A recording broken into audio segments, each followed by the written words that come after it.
Dans cette nouvelle édition de l'Instant L, nous verrons que les friches industrielles sont tendance. Ces espaces à l'abandon attirent artistes et entrepreneurs. Et puis, nous naviguerons au cœur du port de Saint-Nazaire, devenu un but d'excursion pour touristes curieux. Mais d'abord, le grand saut, pour la première fois. Les baptêmes de chute libre ont de plus en plus de succès dans les clubs de parachutisme. On y saute en tandem avec un moniteur entre angoisse et ivresse. La porte va s'ouvrir, c'est un petit peu impressionnant à ce moment-là. Il va y avoir pas mal d'air à l'intérieur de l'avion, un peu plus de bruit, un peu de fraîcheur. Vous allez pivoter jusqu'en bordure de porte. Et à ce moment-là, ça va basculer, ça va accélérer assez fort. D'accord ? C'est vraiment une sensation unique. Cette sensation, Alicia s'apprête à la vivre pour la première fois avec son compagnon qui a déjà un saut à son actif. Après quelques consignes de sécurité, le moment est venu d'embarquer, sans beaucoup de crainte pour l'instant. Un petit peu, mais tout va bien. Pour l'instant, ça va. Un petit stress quand même, mais ça va. L'heure du décollage arrive pour atteindre 4000 mètres d'altitude. 15 minutes plus tard, au bord du vide, le stress est déjà monté d'un cran. «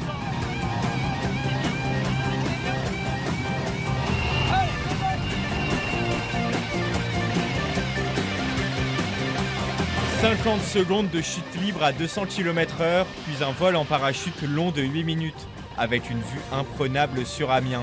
De quoi faire le plein de sensations fortes et de souvenirs.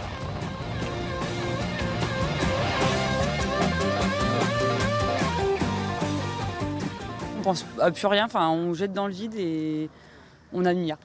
Franchement c'est super. Ouais, c'est magnifique. Ce samedi, 43 vols en tandem ont été assurés au club de parachutisme d'Amiens. Avis aux amateurs, rien n'est laissé au hasard. Et les parachutes sont équipés aussi de systèmes de sécurité qui automatiquement vont ouvrir le parachute de secours tout seul si toutefois il n'y avait aucune action d'ouverture faite par le moniteur. Donc c'est très très sécurisé. Aujourd'hui, l'expérience attire un public de plus en plus large. L'an dernier, 2500 sauts en tandem ont été effectués à l'aérodrome de Glizy.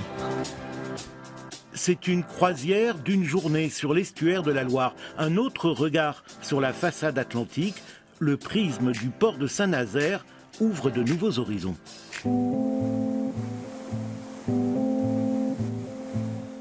Venir à Saint-Nazaire pour découvrir son port et son industrie, ce n'était pas l'idée première de cette famille parisienne en vacances. Au départ, elle devait se rendre au Portugal, trop court en 10 jours. Alors elle a changé de destination et elle n'a pas été déçue. Donc j'ai pensé, mais on peut aller à Saint-Nazaire, voir un peu le quai de fabrication des bateaux. Ils disent, papa, génial, il y a la mer. J'ai dit, mais oui, il y a la mer. Et on est venu vraiment, c'est un séjour très ravi, très riche. On a visité les bateaux en fabrication, on est parti de l'autre côté du pont et on a fait la croisière aujourd'hui. Vraiment, c'est génial, c'est génial. Donc, le nom de Saint-Nazaire Port, c'est le 4e port de France, après Marseille, Le Havre et Dunkerque. À Saint-Nazaire se construisent bien sûr les plus beaux paquebots du monde, comme le Celebrity Edge, le dernier né des chantiers de l'Atlantique. 306 mètres de long, 39 de large et surtout une forme très innovante. Mais l'activité portuaire ne se réduit pas à la navale. Il y a 3 lignes en fait, au départ de Montoire de Bretagne et à destination soit de Pauillac, c'est avant Bordeaux, soit il va à Mobile en Alabama, soit à Hambourg en Allemagne, toujours pour transporter des composants à 320. Des avions, mais aussi des voitures, des céréales, du bois exotique, du charbon. Dans ce grand port maritime s'échangent tout type de matériaux, mais c'est le pétrole qui assure la moitié du trafic. La raffinerie de Donge, la 2e de France, c'est l'acteur incontournable. Elle accueille des pétroliers venus du monde entier. En 2 heures de croisière, les touristes ont un bel aperçu de la zone portuaire. On connaissait Saint-Nazaire en passant sur le pont, donc on a une vision très tronquée des choses. Je ne m'attendais pas personnellement à voir autant d'infrastructures en fait. C'est des choses qu'on n'a pas l'habitude de voir et surtout de ce point de vue, du côté haut, c'est vrai que c'est assez impressionnant quand même. Voilà, donc j'espère que la croisière vous a plu et puis je vous souhaite une très belle fin de journée. Le port de Saint-Nazaire par la mer, c'est tous les mardis et mercredis jusqu'au 29 août. Longtemps, ils n'ont pas pris de vacances. Les paysans ne quittaient jamais leurs terres et leurs bêtes. Mais des services de remplacement se développent qui permettent aux agriculteurs de lâcher enfin le tracteur pour quelques jours. Il suffit simplement de venir voir, leur donner un petit peu de farine pour les amadouer. tous les 2 jours.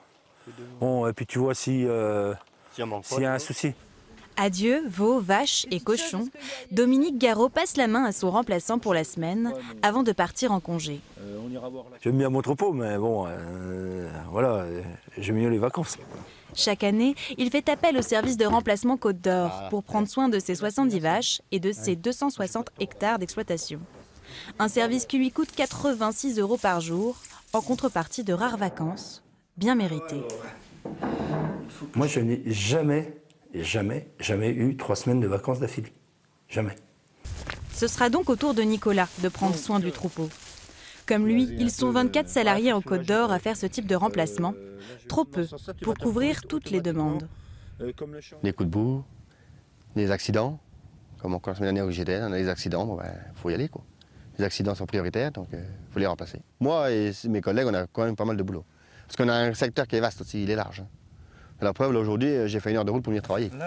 Pour soulager Nicolas et ses collègues, l'association espère recruter de jeunes agriculteurs. L'occasion pour eux de se faire la main avant de prendre la clé des champs.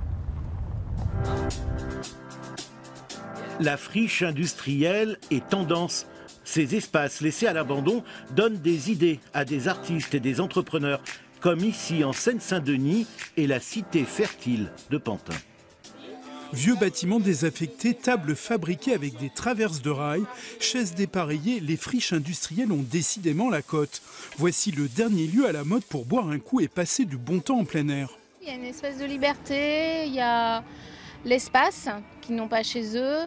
Voilà, le rapprochement avec la nature aussi, parce qu'il y a toujours un peu de verdure.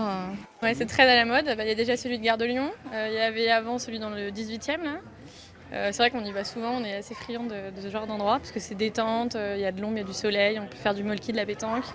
10 000 m² de friches SNCF qui seront dans 4 ans recouverts de bâtiments neufs. En attendant, l'endroit accueille pêle-mêle bars, vente de meubles et artistes en résidence. Baptiste et Yoni fabriquent des radeaux.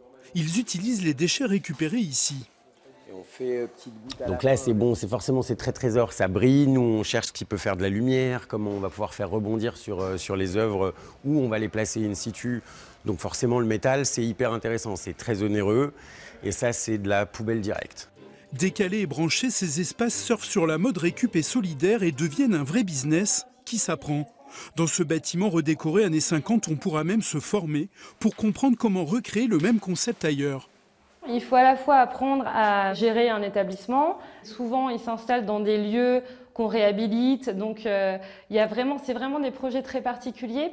Comment j'en parle à un élu local pour avoir son soutien? Comment j'en parle à un partenaire financier qui peut être une banque pour lui dire « mon projet, il a un vrai modèle économique qui est viable ».